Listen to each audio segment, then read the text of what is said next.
साथियों, आज फिर हम एक बार आम आदमी पार्टी कार्यालय पे हैं और हमारे साथ जुड़े हैं काउंसलर जी हैं राकेश जी, और आज से नहीं करीब 2012 से काउंसलर से फाइट कर रहे हैं और जीतते आ रहे हैं।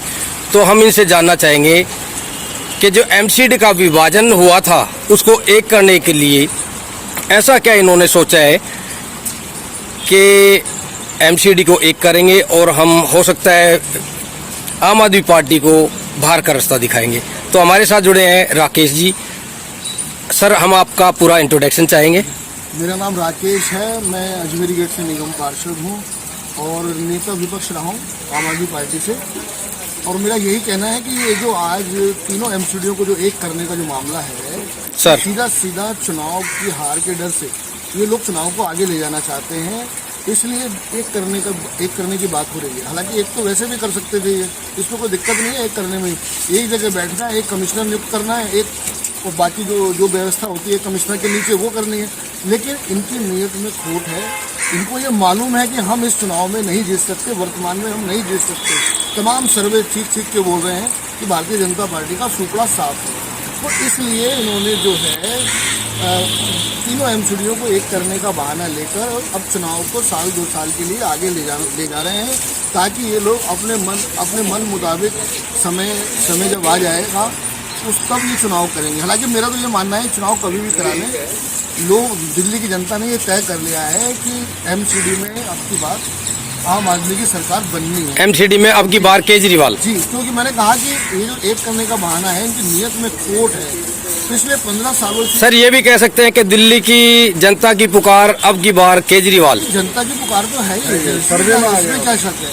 तो देखिए, मैंने कहा कि इनकी नीयत में खोट है, इसलिए तीनों एमसीडीओ को एक कर रहे हैं।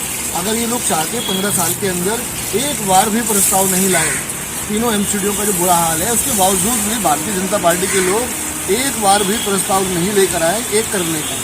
अब ऐन वक्त पे ये लोग कर रहे हैं, तो उसके पीछे साफ है कि ये चुनाव को आगे ले जाना चाहते हैं। वरना 15 साल के अंदर, ये साल भर पहले भी ये कवायद शुरू हो सकती थी, लेकिन नहीं। मेन मकसद है चुनाव को टालना है, क्योंकि इनकी हार निश्चित है। और इसी के साथ हमारे साथ जुड़े हैं श्री जेपी टाक जी। हम टाक साहब से जानना चाहेंगे, जो चुनाव को आगे किया गया है, डिले किया गया है, इसमें इनका क्या राज हो सकता है? पूरे देश के अंदर माननीय केजरीवाल साहब की लोकप्रियता बढ़ती जा रही है और आम आदमी पार्टी का कद बहुत ऊंचा होता जा रहा है। इससे भारतीय जनता पार्टी के हौसले जमीन पर आकर लग गए हैं और आने वाले चुनाव में भारतीय जनता पार्टी को ये पक्का महसूस हो चुका है कि दिल्ली की जनता और निगम के कर्मचारी भारतीय जनता पार्टी को बाहर का रास्ता दिखाएंगे और उसकी ईंट से ईंट बजाने के लिए तैयार है।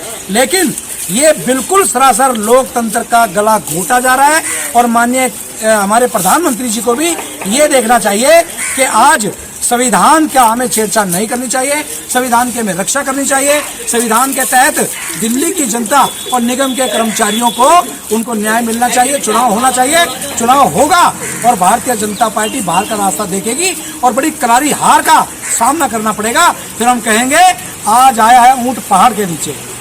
सर, जाते जाते एक सवाल और, अभी 14 अप्रैल में बाबा साहब का जन्म दिवस आ रहा है। इस विषय में क्षेत्रवासियों को व पूरे देशवासियों को क्या कहना चाहेंगे? आज हमारी SC/ST की आम आदमी पार्टी के कार्यालय में मीटिंग हुई, उसमें माननीय हमारे अध्यक्ष जी कुलदीप जी, हमारे कैम साहब, राकेश जी, जाटव जी और डॉक्टर साहब, हमारी पूरी दिल्ली, पूरा स्टेट हमारा आज यहाँ पर मौजूद था दिल्ली प्रदेश का, और सभी और लोकसभा से, विधानसभा से सभी हमारे पदाधिकारीगण आए हुए थे।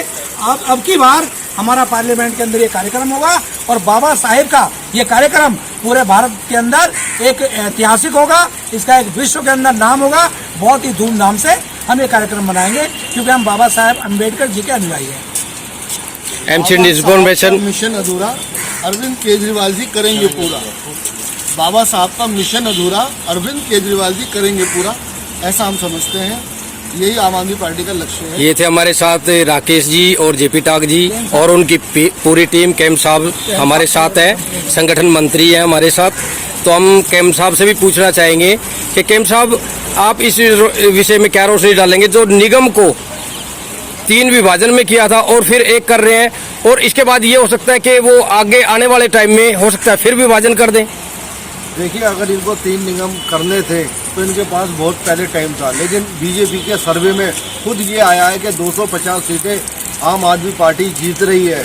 तो इस वजह से इन्होंने इसको पीछे करा है इलेक्शन को, और अब नए नए तरीके अपना रही है, जिसमें कि सबसे पहला तरीका अपनाया जी इन्होंने लोकसभा में बिल पास कर दिया, जबकि ये लोकतंत्र की जनतंत्र की हत्या है।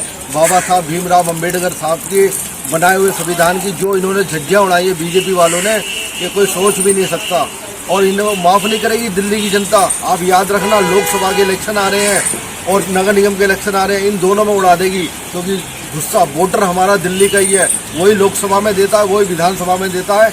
याद रखना मेरी कही हुई बात, ये तो नगर निगम तो जाएगी जाएगी इनके हाथ से, लोकसभा भी जाएंगी 7 सीटें। अरविंद केजरीवाल जी हाथ पे हाथ रख के नहीं बैठे हुए, वो आदमी जो कह देता है वो करके दिखाता है। जय भीम, जय भारत। अरविंद केजरीवाल जिंदाबाद। अरविंद केजरीवाल जिंदाबाद। अरविंद केजरीवाल। एमसीडी इन्फॉर्मेशन, राकेश बिडलान, दिल्ली केजरीवाल कार्यालय।